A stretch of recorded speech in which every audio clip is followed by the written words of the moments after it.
What's going on, everybody? Another wonderful Monday night at Chewin the BBQ Fat. Man, I'm super excited about for tonight's show. We got some great friends, made some new friends, and in the barbecue world. And these guys are from Texas. Got to hang out with them. They've been at quite a few contests this year that we've been to, but I'm really excited about it. And I will bring them on in just a second. I just wanted a quick introduction. We got to cook this weekend. We went to Gadsden, Alabama. What an amazing contest that was. Janet and her team. She would be the first to let you know it's a team effort. And I tell you what, it was a first-class contest. If you haven't made Smoke on the Falls, that is a contest that you have got to put on your calendar for next year. It is a amazing contest. We were able to do Wild Child this weekend, and Dave Man, who just jumped on and said hello. He was there to make sure that went through good. But man, what a great time! So if you are looking for a contest next year, early April, I'm telling you right now, it is a contest that you need to put on your schedule because it's a great contest. Janet, like I said, Janet team did an amazing job, and it was a lot of fun. So, and I have the two of my guests come on tonight, of course, kick butt there and did a great thing. But we had a decent cook. We had a good time, and it was great to see everybody. But enough of that for me. Nobody cares about what I have to say. Everybody wants to hear our great, incredible guests that we have on tonight. I've got Lee Hickle and Bill Purvis coming on. Let me bring Lee on real quick. Lee is already in Roebuck, South Carolina, ready for his next contest. That's right. Good evening, Brian. How you doing, bud? Good to see you. Yes, sir. Yes, sir. I'm happy to be here. Thank you for the invitation to be on your podcast. I appreciate that. Man, thank you for coming on. Let me see if Bill's ready. Bill looks like he's ready. Let's see if he's ready to come on. There he is. There I am. How you doing, bud? I'm doing good, man. How are you guys? Oh, great. It was really good seeing you two in Gadsden, Alabama this weekend. And real quick, before we get any farther, those of you watching, share the page, like the page, get it out there, get it out to as many people as we can. It's going to be a great show tonight. Janet said hello to y'all. She's on watching. Hello, Janet. So real quick, Lee, I'm going to give you an opportunity. Oh, it was what it. I'm going to give you guys a real quick opportunity to introduce yourselves. I know everybody knows who y'all are, but I want to just give you an opportunity to introduce yourselves, tell people where you're from, what you do, and all that kind of stuff. Yes, sir. My name is Lee Hickle. I'm the pit master of Red Mule's Badass Barbecue out of, I'll say, two locations because I lived in Sinton, Texas. Now I live in Aransas Pass, but I have two offices. My wife and I own and operate two funeral homes, Rest Haven Funeral Home. So I'm a retired Coast Guard, 22 years. My wife's retired Highway Patrol for Texas for 20 years. We built from the ground up our first funeral home in 2006 and our second location in Aransas Pass in 2017. I'm blessed to have a great staff that allows me to venture off and compete in the barbecue world. Without a great staff, it'd be very difficult to leave and do this. So I've pretty much made this little hobby, it seems like recently, a full-time job. But I did real well in International Barbecue Cooking Association. 2019, I was Cook of the Year. 2020, I was runner-up Cook of the Year.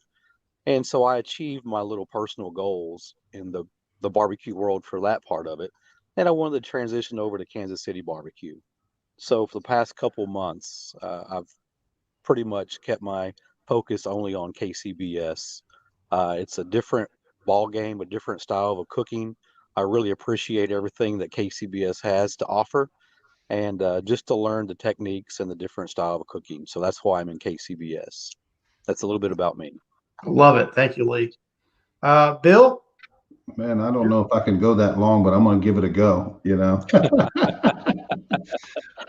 So, yeah, I'm Bill Purvis, Chicken Fried Barbecue. I'm based out of just north of Houston. It's practically Houston, but Spring, Texas is officially the name. And yeah, I've just been playing around doing barbecue for a couple of years. And like Lee, I kind of I finished third in IBCA my first year cooking. So I did a couple of KCBSs when the COVID hit. IBCA shut down, and there was some couple of KCBSs, and I fell in love with the four meats and doing pork, and of course just meeting new people. I think it's been fun, and of course it's fun when you do well, and I've been lucky enough to do well pretty. I guess at my first contest I got a first place rib, and ended up 6th overall at Eden, Oklahoma, and like I said, I've just been, I really enjoyed the fast pace of it. Down here in Texas, and at least in IBCA, everything is a lot slower. So, you've got an hour and a half turn-ins between each meet, and, KCBS with 30 minutes, the speed is really good. At the same time too, I joined a bunch of other great cooks, and we formed a new sanctioning body here in Texas, CBA. So, which, it's kind of like if IBCA and KCBS had a baby, it's kind of in between. So we're doing the four meats, but it's half chickens as well as no garnish in the box. And we've shortened those timelines for Texas. We're used to hour and a half, but we've shortened them down to an hour between each. So our first turn is at 11, and then we're done by 2:00, so. But yeah, it's been fun. I'm doing next weekend. I'm headed to Midland. We have a double header. It's paying. We have 10 grand added money for each day, so it's going to be a fun event. And the very first, I guess, the first 4 or 5, I just kind of sat on the sidelines and watched in the judging area because we're using software and whatnot to a lot of technical software to run the judging room. So. They've got iPhones or phones with touchpads on them, so to score. So everything's digital, everything's electronic, and it's all done in real time. So, but yeah, I'm excited. I want to note that Bill has gone longer on his intro than I have. Bill, you did a good job. You did. I like that, Lee. I'm a competitor at heart. So I'm beat Lee. So. No, that's awesome. That's so cool. So, Lee, how long have you been cooking, Bart? It's not that long, right? No, right. I'm in my 3rd year right now. Okay. And Bill, what about you? So this weekend, actually, it was funny because I didn't really realize it. Time just seems to fly. But they had a cook-off here in Texas, in Trinity, Texas, and it was 2 years ago. And that was my first time to actually get a walk in IBCA. I got an 8th place rib. So my first walk was 2 years ago, and I think I'd probably cooked maybe a month or two before that. So just a little over 2 years. So the two of you have only been cooking for within 3 years, and both of you are becoming dominant forces on the barbecue trail. What is it that you and Lee? I'll start with you. What is it that you have done, or what is something that you could tell somebody that you have done to gain so much momentum, or to be such a force on the barbecue trail? Brian, I didn't really know anything about barbecue competitions or any way to cook the meat. I was a greenhorn. You watch all these programs on television about barbecue, KCBS, Myra Mixon, Tuffy Stone, Aaron Franklin. Like I want to be like these guys. So I went out with high hopes, and I came in dead last again and again and again. I didn't know what I was doing. I'd cry a little bit. You're spending all your time and money away from your family.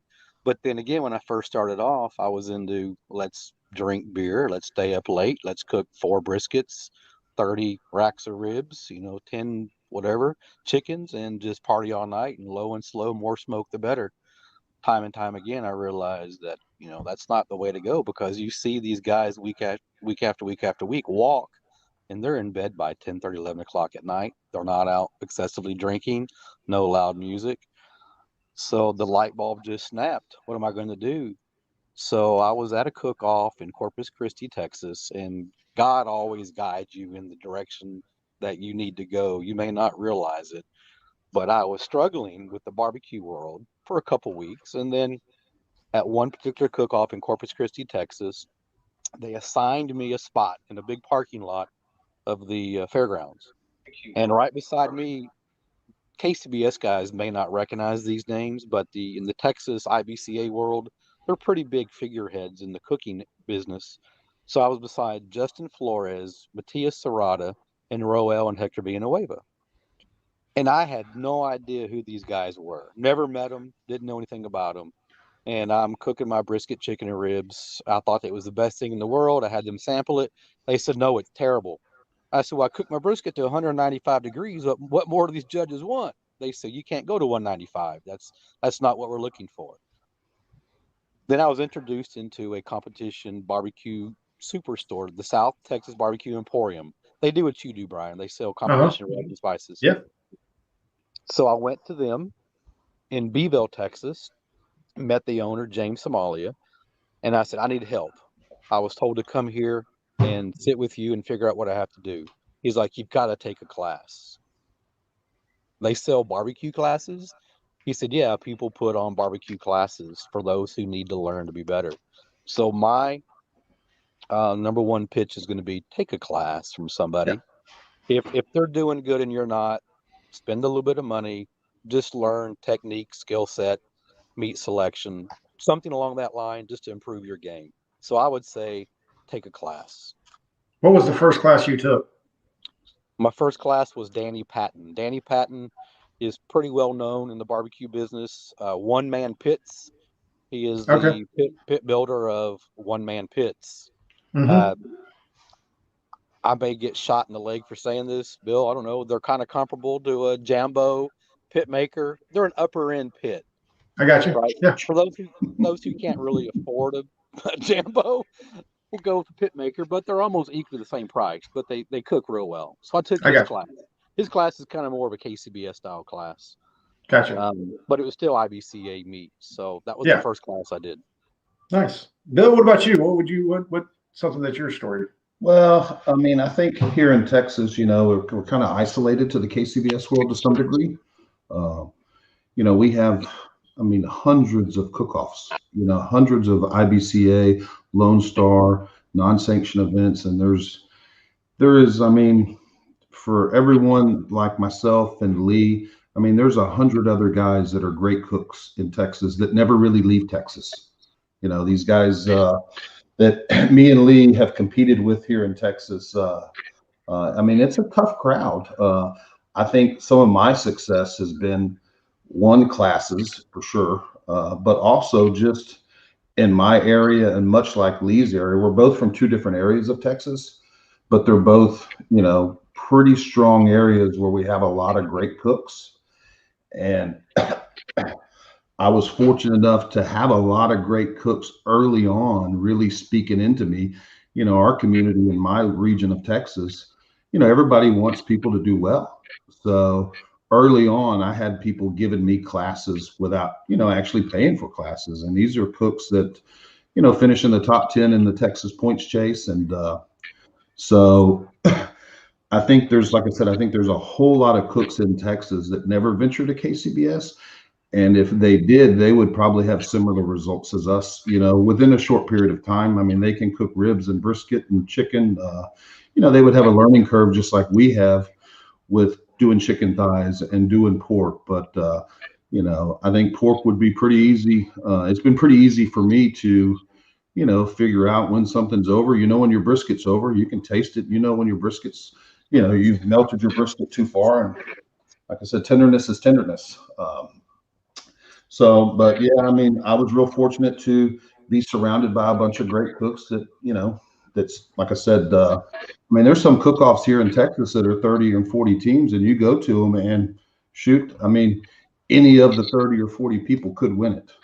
There's some, like I said, pretty stout talent here in Texas, and not that there's not stout talent, all across the, we definitely, we've got a lot of good cooks that never really venture out. And like I said, they just don't want to drive. Well, speaking of driving and Texas cooks driving, y'all have driven. Lee, I think I heard you make a comment this weekend that you drive roughly 4,700 miles a month. Is that what you said? Yes, sir. 4,700 miles a month. So that is awesome. That's incredible. and I know you're on and Bill, I think you're a little bit on it, not quite as much as Lee, but you're on an East Coast swing right now. We talked about this when speaking of classes. You had mentioned that you were going to go cook a lot of the contests on the East Coast early in the season. How far into that are you right now? Are you almost done with that, or the East Coast classes or contests? Bill or me, or both of us? I'm not on no, the. I'm not on. I got kicked off the East Coast tour before that. Oh, here we go. No, you didn't get kicked off the bus. I didn't even bring that up. I thought there was somebody else that got kicked off the bus, and Billy. But anyway, I never got invited to be on the tour. Oh, so. Look, I will set this up in a minute so that everybody can know what's going on here. We have so much love with each other; it's unbelievable. And I'll tell you the first time I met Bill, also. But no, Brian, I'm in Roebuck, South Carolina. It was only 2.5 hours away from this weekend in Gadsden. I'm at a beautiful RV park up here, and then from there I'll go to Ohio, Marietta, and then I'll bebop over there to Buchanan. Is it Buchanan? I don't know what it's called. West Virginia, for that doubleheader rib cook-off. I'll do that, and then I'll venture back down Mississippi, Evans, Georgia, more in the Carolinas. I'm doing a lot of the. Oh, now I forget what it's called now, Bill. What am I doing? You're doing the Rufus Teague Chase The series. Rufus Teague, yeah. Rufus Teague cook-off. Thanks, Bill. Yeah. I just turned 50 a few weeks ago, and now I'm wearing glasses, and even got my back cracked at the chiropractor. So I'm getting old. So thank you, Bill. Oh wait, you're older than I am, Bill. But either way, so no, I'm not going to give up on the tour yet. So I'm still planning doing the Eastern time zone cook-offs. So speaking of Mississippi, one of the contests that I've been really pushing hard is the Hogwild Brookhaven contest Mark Porter's putting on. And I think both of you said y'all were going to sign up for that contest at the end of April. Correct. Yes. That's awesome. I've heard wonderful things about it. So y'all, if that's another one that you're looking for, go sign up for Hogwild Brookhaven. Sorry, little plug I needed to put in there. Right. Hey, I'm gonna give a little story here. The first time I met Bill Purvis, we were in Moulton, Texas, at a IBCA. Bill, I know you have stories about me, and you can share if you want. Oh, I got pictures with you. I got more than stories. There may have been a time I wore a Speedo at the awards and that after-hour cook-offs, so I'm known to wear a Speedo. But hey, the first time I met Bill Purvis, look, folks, Bill Purvis is very approachable, lovable, identifiable. He gets along with everybody. And please, if you see Chicken Fried Barbecue anywhere you go, just walk up and introduce yourself. He is that guy. And that's why when I first met Bill Purvis in Moulton, Texas, just by his charisma and the way he carried himself, I said, you're going to be number one. I meant in IBCA, by the way, but the way it's looking, it could be either way, either organization, Anywhere. right? Anywhere. He's that type of guy. He was just so fun to listen to. But Bill does listen and absorbs like a human sponge. So he would take, as he just said, he took many classes, not knowing that us people are giving him classes. Do this on your ribs, this on your brisket, do this on your chicken. You're too tough, a little longer on that. And Bill took it to a different level.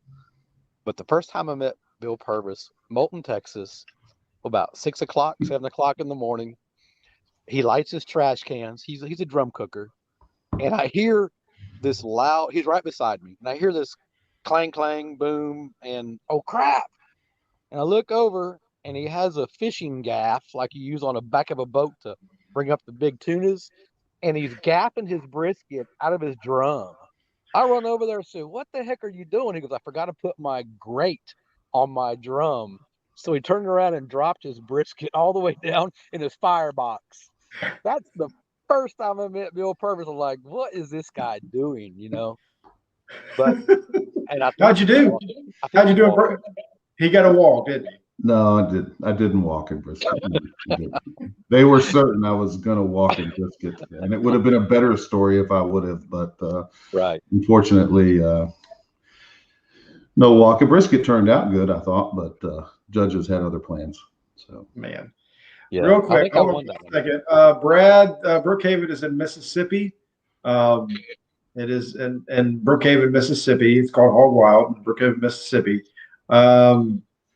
Yes, they do look familiar. Jason wants y'all to check out the Rufus Teague Barbecue Throwdown Series. And Fred says that Bill always has a Sharpie with them. So I don't know what that's all about. Anyway, true story. Well, awesome. All right. So real quick, we can't get away. Y'all came down to Gaston, Alabama. I got to hang out with y'all. Great time. Y'all had an amazing cook. Tell me a little bit about your cook this weekend. Bill, I'll let you go in a second since you are whatever. He did better. He did better. He did better. Yeah. Yeah. So Well, I mean, I felt like my cook was good. I didn't feel like it was over the top or anything like that. I've been keeping notes of all my cooks on my phone. So, and I just kind of make some brief notes of what time I put meat on, what time I, just obviously adjusting to the timelines of KCBS. Just putting notes of what time I put meat on, what time I wrap, what time I pull, and I record them just all on one note, one after the next. And I'd noticed I didn't have great results in Shawnee just a couple of weeks ago. So, I went back and looked at my notes and realized that I was putting, for some reason, pork. I decided to put it on an hour later than what I'd normally when I was maybe scoring a little better. So I don't know how that actually happened, how all of a sudden I started putting pork on an hour later, but I went back and put pork on, from the original, the time that I was putting pork on, which is a lot earlier for me. And it seemed like, everything got done. I had plenty of time. I wasn't rushed on, building my boxes and especially on pork and whatnot. So the cook went a whole lot smoother as opposed to, when I was in Shawnee, I felt like everything was kind of closing on me at one time. And I didn't remember. Like I said, I had to go back to my notes and look. So I'm still, making different adjustments. But like I said, I felt like the cook went really good. I didn't feel like anything was over the top. I did cook for the first time 4 racks of ribs, and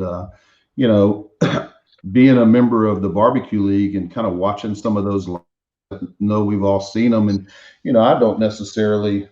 A new thing for me was just going through and I watched Brad taste every rib, and in Texas and IBCA, you don't really, I've scored well in ribs without actually having to taste them. I've actually looked at them and can tell that, hey, these are super fall apart tender. I throw them in the box and they do well. But in KCBS, there's a definite mouthfeel that you're looking for, which is a little bit different. So I cooked 4 racks of ribs and I only liked one of the racks of ribs out of the 4. So I built a 6-bone box. I ended up getting a second rib, which worked out. The other ones felt too tight. So just to give props to the barbecue league, they've been a big part of, searching through those videos as far as me transitioning over to KCBS. And like I said, Brad and all those guys have been really great. So, yeah. Well, good. Yeah. So, yeah, it felt pretty good. So good. Yeah, he won it, by the way. All right, Lee, Yeah, I think Bill, you had 2 second places? Yeah. 2 meat categories? Second rib, second brisket, 9th pork, 9th chicken. Yeah. Solid. Yeah. We do have the winner of ribs on tonight. Or brisket. Brisket. That's right. Yeah. So I give kudos to Andy Lugo with Meat Hustler out of San Antonio, Texas. He is my meat provider. So he was able to grab a hold of me some 27 and 26 pound SRV golds, trimmed down to where my flat and my point, my point meat was probably 2 inches thick. My flat was probably 2.5 inches thick, solid. So when I injected those on Friday night and got everything ready, I told myself, man, this brisket's beautiful. And I did do an IBCA box, International Barbecue box. I didn't block the ends. I did a full box, left to right, front to back, left to right, and I ran burn ends. So it just felt right. It tasted right. When I sliced my burn ends and took a bite and it melted, I was kind of being cocky. You can be cocky to your social network of friends, like to Bill and Phil. And I said, hey, if I don't get a 180, something's wrong on this brisket. This brisket's perfect. I didn't get a 180, but I did get first place. But Brian, I'm going to let you know, looking at the scores, Bill Purvis and I tied for brisket. We did tie, or he would have had a first place brisket, but I had a higher drop score than he did. Yeah. But that judge likes yours better. That's right. That's right. Just a little better. So I had a 7th rib and a first brisket. If I knew who was on table 650, whoever was on table 650 really did. Oh my Lord. I don't know what or who those judges were, but you look at all 4 meats on table 650, nobody was above 23. I got a 160 in pork on 6. Anyway, we won't get into that. So I had been cooking thighs in KCBS because I want to learn thighs, and I struggled. So I went to legs, and I really thought my legs were a lot better on this cook-off. I was proud of my legs. They looked good, tasted good, felt good, but I was on table 650, so they gave me a 32 placement. Did you go with your legs on Facebook? I did. I post my legs, yeah. I didn't see you post legs. I saw you pull them out of the smoker and you opened up the pan. Did you post them? Okay, yeah. No, I didn't do anything else. No. And I cooked 16 legs and all of them looked perfect, and I felt like I can pick from any one of them. And I was very happy with my legs, but that happens. I did not have the same story with my chicken this weekend, but it's all first place chicken, baby. Well, we won't even get into all that. Nobody cares about me, so I want to talk to the Texas guys. Y'all are the guys. So Brian, wrong way. Brian got first place chicken, just so you know. Yeah, he nailed it. He nailed it. We were fortunate enough to win chicken, and I tell you what, that was a interesting. Where you said you had 16 pieces of chicken that you could pull from, I had 6. I had 6. Wow. 6 pieces that I could choose from, and I tried a new technique, and it worked, but man, I screwed it up. I didn't try to do it, Brad, like you said, Bill, on the barbecue league. I don't know. I burned the chicken, so it's all good. But we made that work. We came back and we fixed it, and we turned it. And we did okay with it. So, right. But yeah. So anyway, that's enough about me. So, Bill, I don't know if you want to talk about this tonight, but we're going to. You have a new rub out. I do. Yep. Here. It's something that will be available on the Atlanta Barbecue Store soon. Got to get it shipped out to us. Apparently, it's all getting stuck in the post office there in Houston. But this is a product that you use on multiple. I saw you put it on Facebook today, so it's okay to say. Yep. You use it on ribs and brisket, correct? Right. Yep. Tell me a little bit about your rub that you come out with. Yeah, I mean it's not a super complex rub. It's just a balance of brown sugar, salt, pepper, paprika, and a few other things, smoked paprika. But it's nothing super complex. And in fact, I was really designing it for backyards, for a no sauce rib, and I think it makes a really great. That's the kind of ribs that I like to eat at the house if I'm going to eat, or if I have friends over. We're going to eat just wrapped in butcher paper, just a Texas rib that's got, salt and pepper is a big component of it. So, but, as I've obviously developed it and started playing with it, I started using it in competitions, and I've used it probably for the last maybe 3 months. And I've had, a lot more walks than not, I've had, and that's an IBCA and KCBS. So, and actually, Phil, which is a good friend of mine, I use a lot of his products as well, Phil Breeden, but he got a hold of it and thought, man, I think this will be a good brisket rub. So I think he's posted it as well. So we've both been using it on brisket as well. But yeah, it's been it's worked. It's worked for me. So it's not the only rub I use, obviously. It's not just using one rub, but it's definitely in there. I think I did do a little courtesy sprinkle on my pork as well. So maybe I would have done better with pork without it. I don't know. But like I said, I don't think it hurts anything. It's not It's not an overpowering, there's not a lot of bite to it. It's got some pepper bite to it, but it's not, it's not something that's going to sting your mouth or anything. So, and it seems to be, like I said, it seems to be, I'm getting plenty of orders even when I first released it, just from a lot of the Texas community that know me. So, so it's been good. And I've had a lot of comments, a lot of people sending me pictures, but at the same time too, a lot of questions on how to use it. So there's been quite a few questions, which. How do you use it? Since we can, I don't over season my meat. I'm a big believer in kind of shake it, don't cake it. So I still want to see the meat. I want my rub to set up, and I feel like if I put too much rub, on on a piece of meat, then it's to me it doesn't set up right for my processes. And when I go to sauce, I want my rubs to stay on there when I sauce. So I do put enough rub on there, but at the same time I want to be able to see the meat. So I don't over season it, if you will. Paul Reuters and Tutors he's leading. Brad, I don't know. You let Paul take over the KCBS lead this week. So he wants to know what the other rubs are. But anyway, Brad, my chicken wasn't burnt when I turned it in. It wasn't burnt. It was actually a really good chicken. Brad saying he got something that y'all are doing with brisket. And y'all are beating him with brisket with a 159. Anyway, but yeah.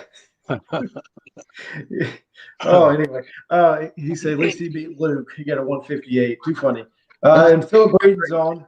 That's crazy. What's up, Phil? Miss you, brother. I wish you were here. Anyway, poor Phil is off the tour. He's been hitchhiking back, and he's picking up cans wherever he can just to see what he can do. He's getting booted, and he's starting a collection. He's starting a collection of Gateway drums this weekend, I think. So. Yeah, we're gonna send him Gateway drums throughout the country. Miss you too, Lee. Wish I was still on the tour. Oh, too funny. So,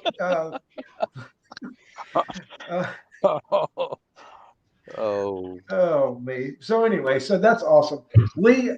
You talked about sorry, I got flying here. You talked about taking classes and this, that, and the other. And we've talked about the barbecue league, but you're on another one of the resources out there that is really helping teams and everything with barbecue with your master class. So is it you? I mean, yes, I want to give you an opportunity to talk about that if you don't mind. So my first year of cooking IBCA, I was cook of the year. I was number 1 rib, number 1 brisket, number 2 chicken. So with that being said, for the 2019 year, Mike Steele, CEO of Barbecue Champs Academy, it wasn't, I guess they may have filmed one class yet, but it wasn't open to the network yet, to the world yet.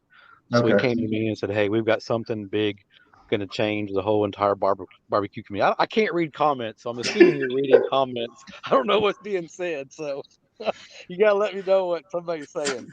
Well, Manuel wants to know what's it take to get on the tour, and well, Manuel was going to be one of the originators, but he didn't come. Yeah. Phil said it was fun while it lasted. He opted not to come anymore. Sorry, I'm sorry. Can we get to the comments? Can we just get to the comments? Let's get to the comments. That's what makes this show go, is the comments. So y'all please feel free to jump on in. This is awesome. No, so Mike Steele came with Barbecue Champs Academy and said, hey, we got something big coming. Would you mind doing your class? When you struggled and learned and spent a lot of money, do you really want to reveal your stuff? Yes, absolutely. I'll do it. Absolutely. So went to Barbecue Champs. I drove to Shreveport, Louisiana, where the production studio is. We did a 2-day of filming, no cutting, no editing. Well, they edit, but there's no cutting and retakes. There's no retakes. What it is, what it is. And I'm blessed to get emails and compliments and thank yous and whatnot for teams who have bought my class, and they've grand champion, reserve grand champion, top 5, top 3. So my classes are geared what I thought was for mostly IBCA cooking, Texas style cooking. But I still run my exact same rib recipe, and pretty much my brisket recipe for KCBS is the same. Nothing has changed. I don't run my chicken or the pork butt all the time. I've never ran my chicken IBCA in KCBS. I met a guy at Sippin' Swine, what was that, a month and a half ago, with 100 and something teams, and he saw me. He goes, "Hey, I bought your class." I said, "Yes, sir." He goes, "Hey, I ran your chicken recipe." I'm like, "You ran my chicken recipe for KCBS?" He goes, "Yeah." Well, hell, he got top 5. So I'm like, "What?" Then I saw him again a few weeks later. He's like, "You gonna do your chicken recipe for this cook-off?" I said, "No." He got like top 1 or 2. He aced it. This idiot right here is yet to like, how do I incorporate my IBCA chicken in the KCBS? So I haven't even ran my Lee's going to ask IBCA. him for a class. I need to pay him for my class. Right? But no, so honestly though, as I'm learning, KCBS teams have purchased my class, and I am getting compliments and emails and messages saying, "Hey, I took your class, ran the rib recipe this weekend, and nailed it. Appreciate it." A guy, Mike Steele from Barbecue Champs, just posted today a little video of a guy, a man up in Texas, Rick. I don't know where Rick is from. He's cooked what the video was, 4 cook-offs. His last 4 cook-off. He took my class and Corey Mike's class. He's got 3 reserves and 1 grand. He's Just to got watch these classes. three grands and 1 3 reserve. grands and 1 reserve. Yeah. On the past 4 cook-offs. So going back to the classes definitely help. Just take what you can from it. If you need to tweak your profile, if you're on cans or offset pellet cooker, you're going to have to adjust to your pit and your profiles and your rubs. But all in all, take classes. So I'm blessed that Barbecue Champs asked me to come on and do a class for them. It's awesome. Yeah, Yes, I just wanted you to have the opportunity to push that, because I know that's something that you're proud of, and you should be, and good for you. I mean, it's awesome. So, Brad said he's looking for his wallet. It's a little dusty. He's going to break it out and see if he can't sign up for your class soon. But yes, anyway, Brad went down to Jacksonville. There was there was quite a few contests this weekend. I know Aaron Stouffer was on. I think he had a couple calls this weekend. Paul Keltner, I think he got 3rd, 4th this weekend. There was quite a few. Bill, I know we were looking at it at the end Saturday night. We were looking at all the different contests going on. It seems like there was quite a few contests this weekend. Lord willing, the competitions are going to keep coming back, and they're going to keep going strong. I hope so. I hope this stuff keeps taking off. I know there was a lot of contests, and there seems to be more coming. But what did Phil say? Just leave the dust on the wall. But anyway, Happy Gilmore checks you keep in your truck. for Bill. That's awesome. Paul wants to know, Barbecue Champs has got a pork class. Paul Keltner, Rooters and Tutors. Lee, you did pork, didn't you? I did. Matter of fact, at the 2019 American Royal, the pork recipe that I teach on Barbecue Champs, I got 5th in the open on my pork. There you go, Paul. Sure. Yeah, and I ran that same pork in Augusta, Georgia, and got a 180 at the Papa Joe's cook-off. Yep, Banjo BBQ. Yeah, the Banjo. Yeah, I got a 180 on that same recipe. For some reason, I don't know why. Something must have happened or whatever the last few cook-offs that it's not hitting. I don't know what happened, but it comes in circles. It does. That's what I was talking with Robert, my buddy Robert, Smoke Me Silly. We're talking, and he acts. It's the first time I've ever beat him. So Robert, if you're watching or whatever, you go watch this. Yes, I had to bring that up. My first time ever beating Robert in a barbecue contest. I was like, dude, it's a cycle. It's coming and going. You just keep going. Try more syrup. Oh, that's awesome. Syrup. The syrup. When in doubt, add syrup. Hey, so I cooked a double header in Waco, and I ran a lot of syrup like I normally try not to do, but I did this time, and I came back too sweet on comment cards. So I pulled all the sugar out completely.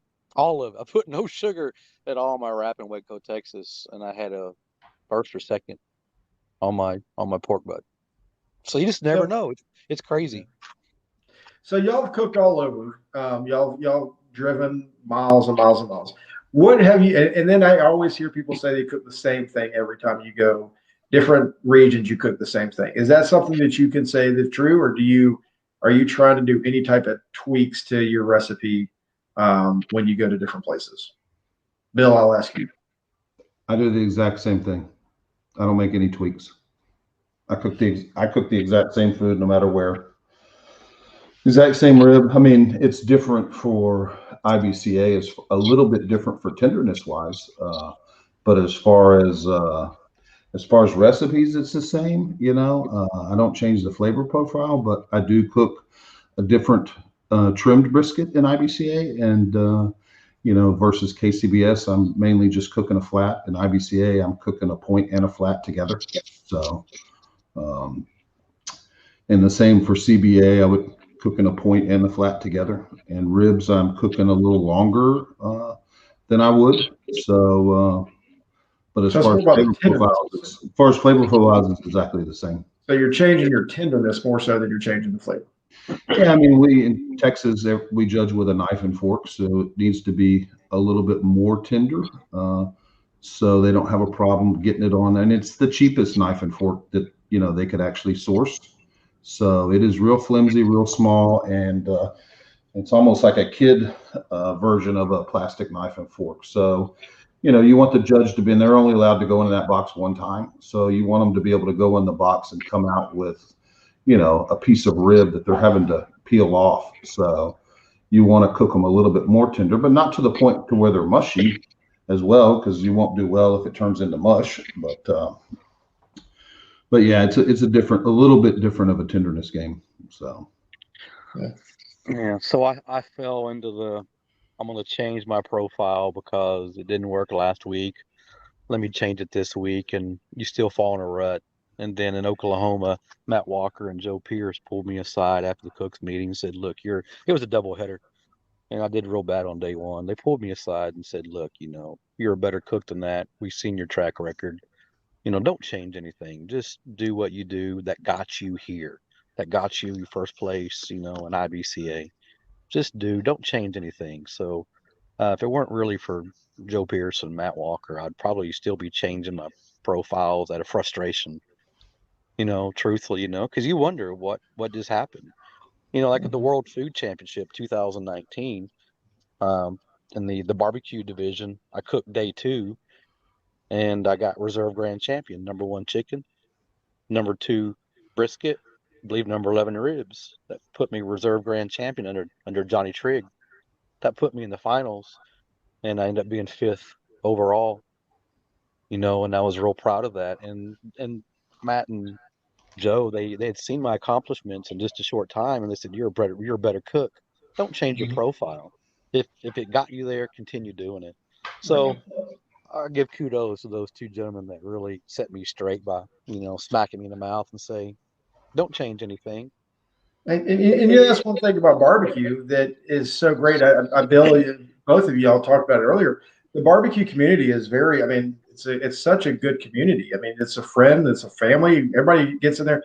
You want to see your buddies do well, and you want to see everybody succeed, and you're willing to help and do things. It was interesting. I heard somebody was saying, like, man, I needed some help, and I forgot sauce or something, and I went to my buddy over here, and they all helped me. And that's one thing that makes barbecue so cool is the family aspect that you can go. I mean, like I can go up talking to Bill and Lee at a contest, and either one of you would help me, and I know that, and I'd help y'all in any way possible. But it's just a neat thing that we do to be a part of. Right. So what do y'all have next? I know, Lee, you are at your next contest. You're already there waiting on meat inspection Friday morning. So you're cooking Roebuck, South Carolina, the Rufus T. Right. And then, Bill, when are you cooking again? When did you say? I am leaving Thursday for Midland, Texas, and I'm going to cook a doubleheader CBA. CBA. That's right. Yeah, so I'm going to cook a doubleheader CBA at Midland this weekend. See, just to give you an idea, so today I went to the chiropractor over here in Spartansburg, South Carolina, and the chiropractor was talking about barbecue because I was wearing a Cosmo hat. What's Cosmo? Let me tell you about Cosmo, right? She's like, oh, my daddy. My daddy was a great barbecue guy around here. He won all these local championships at his cook-offs. Let me give you his famous pork butt sauce recipe. And she did. She wrote it out. And she said, no, I expect to have some of this when you come in here on Sunday. I'm like, am I going to be there on Sunday? She's like, yeah, we're open Sunday. Bring me some leftovers. And I expect to taste my dad's sauce on this pork butt. Am I going to fall into that trap? True story, though. She wrote out the recipe. What do you do, Brian? What do you do? What do you do? I don't know.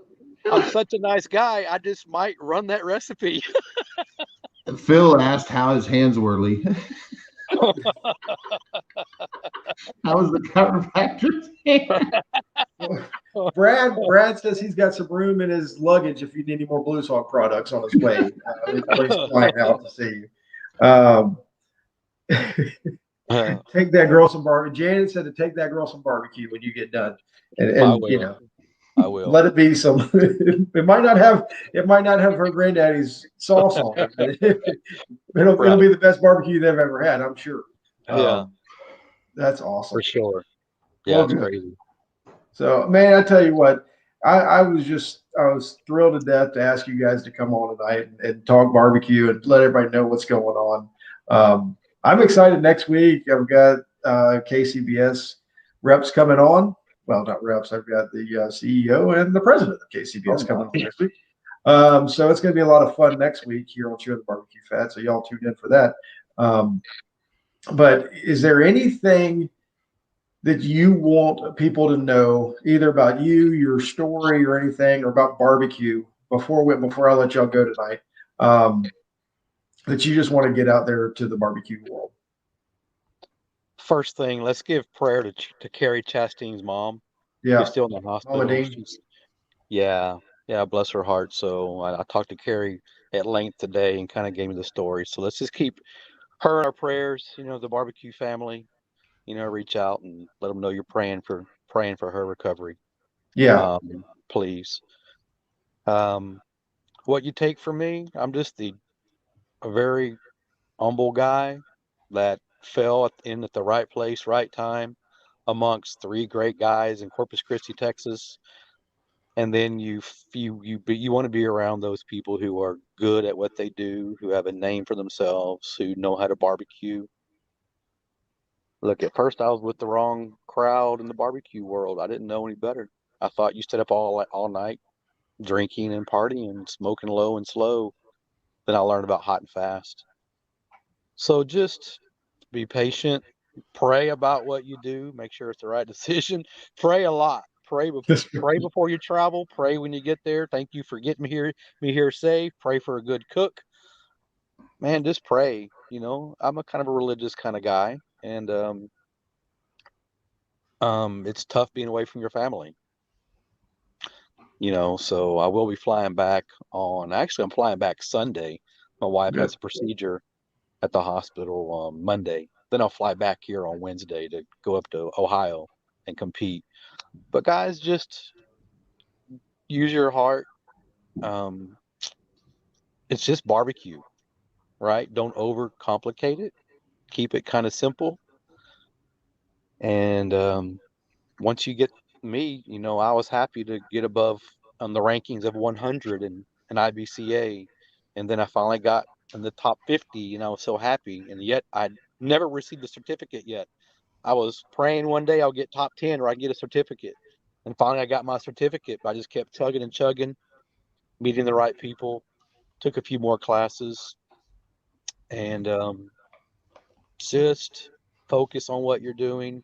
And after a while, it'll just come almost naturally. Practice. Do I practice at home? No, I don't cook at home. I practice at cook-offs. That may be a bad thing. may be completely wrong, but it's a pain in the butt for me to fire up all my pits just to run a practice comp, especially with expensive meats.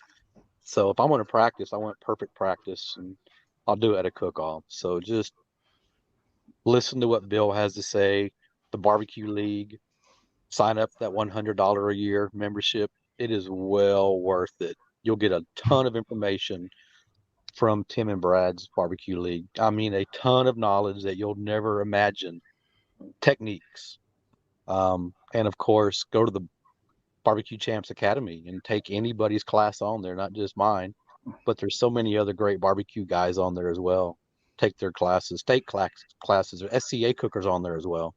So if you can find a class from somebody that's local who does real well in barbecue, take their class. Yeah. What kind of smoker do you cook on? I meant to ask that at the beginning. Richard Crow just asked that question. So I cook on a pit that's made in Humble, Texas, made by Pit Maker. It's an offset, insulated wood offset smoker. That's what I use. Stick burner, right? Yeah. Stick burner, and I use pecan. There you go. I use pecan. Shame on me for not asking that. Yeah, about really pecan or hickory. I bounce back and forth on. I'm okay with either one of them. I cook at 300 degrees. Everything. What do you take your brisket to? Just kidding. Well, in IBCA 211, in KCBS it's been around 205, 207. With Okay. these SRV golds I'm getting, that's when it seems to be tender for me. It's been hitting. Oh, Philip. Gotta love Phil Green. All right, Bill. What do you before we get any more good stuff? What is something you'd like to leave everybody with, other than once Atlanta Barbecue Store gets your rub in, by the Atlanta Barbecue Store rub?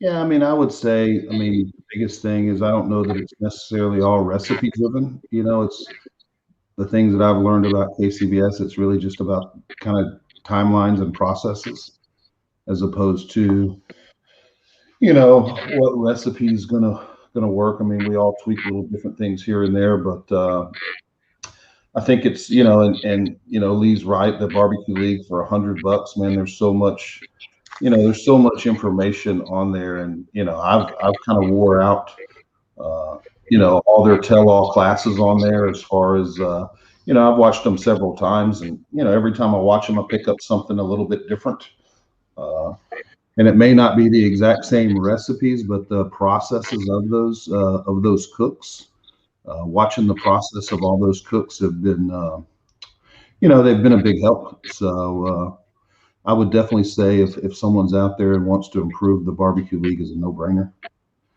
especially for the value that you get for the money. So like I said, it's been a big proponent for me to actually go in there and watch the tell-all pork class, and watch the brisket class and the chicken class. I think Brad's working on a rib class as well. So I heard you have a brisket class coming. Somebody said you're doing a brisket class. Is that true?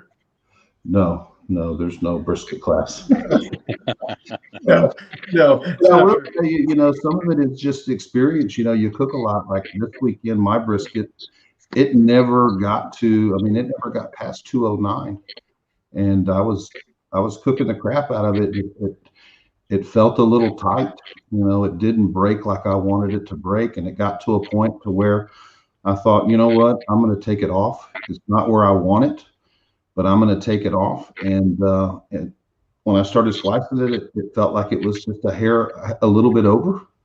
So I kind of thickened up the slices a little bit, and it ended up getting second place. But it never got to that. To me, it never got to that butter feeling that I really wanted. But at the same time, too, I wasn't going to sit there and stick to that to wait until it's just melted into pieces. So, but that's cooking brisket every weekend on a drum, and knowing how long it takes your brisket to usually cook. And when you're 5.5 hours into it, you're not going to go 6 or 7 hours. Right. So, but that just comes from cooking. I think that's the biggest thing is get out there and cook. So, yeah. I'll tell you, like my buddy Derek Johnson's on. He says the best $100 you can spend. Derek just started cooking 6 months ago, maybe. He's gone to Brad and Tim's hot and fast class. He's a member of the barbecue league. I mean, he's doing what you want to do. And I mean, down in Jacksonville, Florida last weekend, Boston the Sauce, he had a 4th place pork and a 4th place brisket. And I think his second or third pro contest. You know, I mean, it gets back to showing that, you know, there is a lot of information out there. If you want to get it and you want to try to get better, there's a lot of information out there. And if you just got to go get it.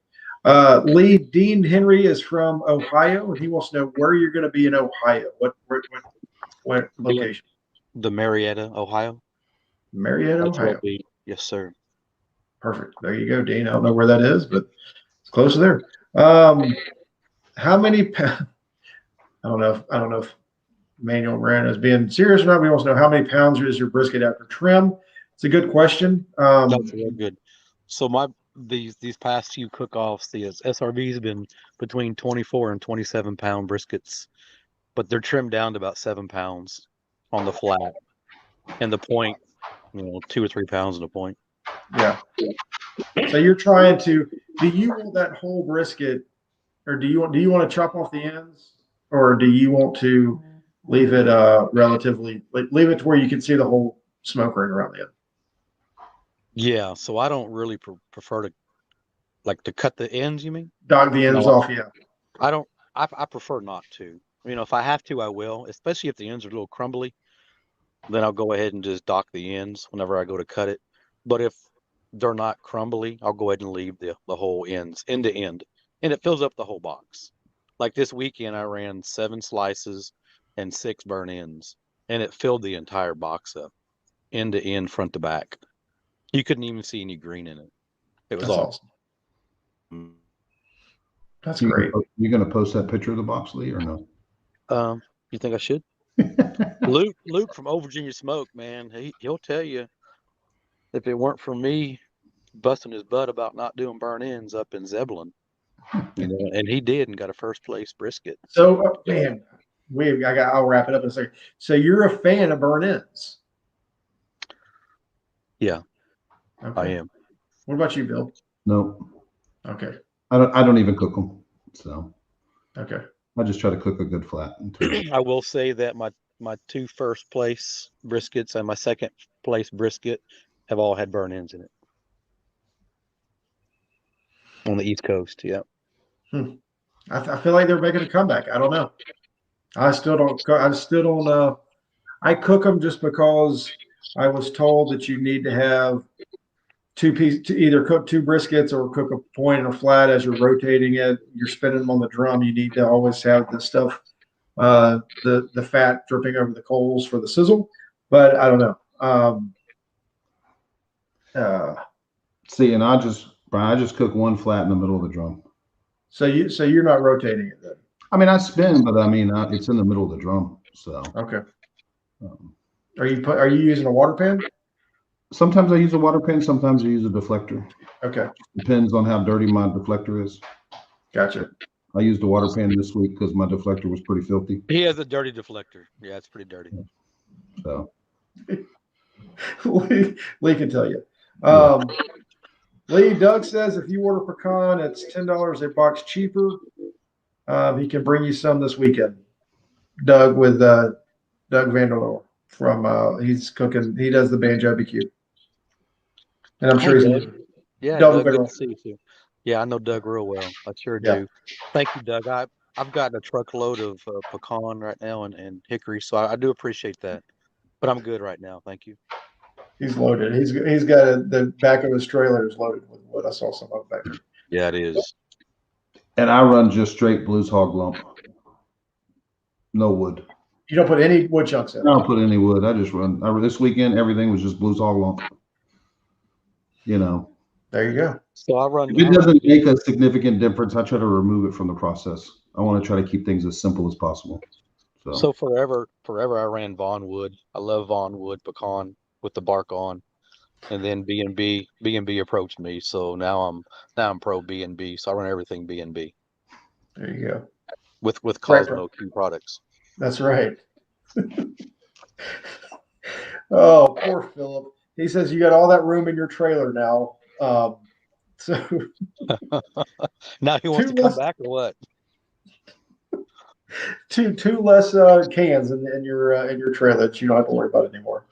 Yeah, so there wasn't. I love Phil Breeden. It's been perfect. He jumped on the East Coast tour, but now would carry all of his everything he had, for a full cook-off, pop-up tent and everything. But we stored it in my bathroom and shower. If he didn't go to the cook-off, I couldn't get to my shower and bathroom. So I said, "Hey, are you going to cook any more cook-offs after this weekend?" He goes, "Yeah, I'm going to cook gas in Alabama." I'm like, "That's in like a month. Do I have to unload all your crap to use my toilet and my shower?" He's like, "Am I being kicked off the tour?" I said, "No, I can rearrange the back of my truck." So his tampon dispenser was jammed, so he took everything out and stuck it in Bill's trailer.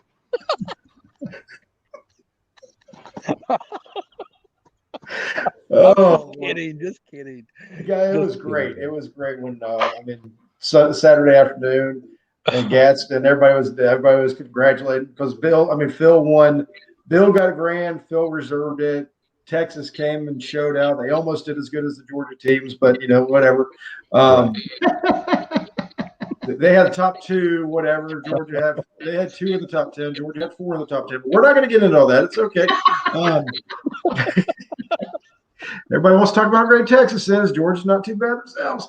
But anyway. Anyway, it was just funny to see the camaraderie going on amongst all of us barbecue people. But anyway, guys, I want to thank y'all so much for coming on tonight. It's such a pleasure. Y'all are, and I did not ask you to give out any of your secrets tonight, so I apologize to the viewers. I was trying to look out for you guys, but thank y'all again for coming on. Lee, it's really an honor to have you on. Bill, thanks for coming on again.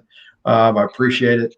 Chewin the BBQ Fat is only good because of the people that are willing to come onto the show, and I do appreciate everything y'all do. So thank you very much. Thank you. Thanks, Brian. Appreciate it. Well, y'all have a wonderful week. Like I said, next week, Chewin the BBQ Fat, we have Emily coming on, and the president. I think his name. Should know it. Every time I have it all ready to go, and then I get on here and I completely forget everything. But anyway. Y'all have a wonderful night. Thanks again, and we will see you soon. See you next week on Chewin the BBQ Fat. Y'all have a great night. Peace out. Peace out.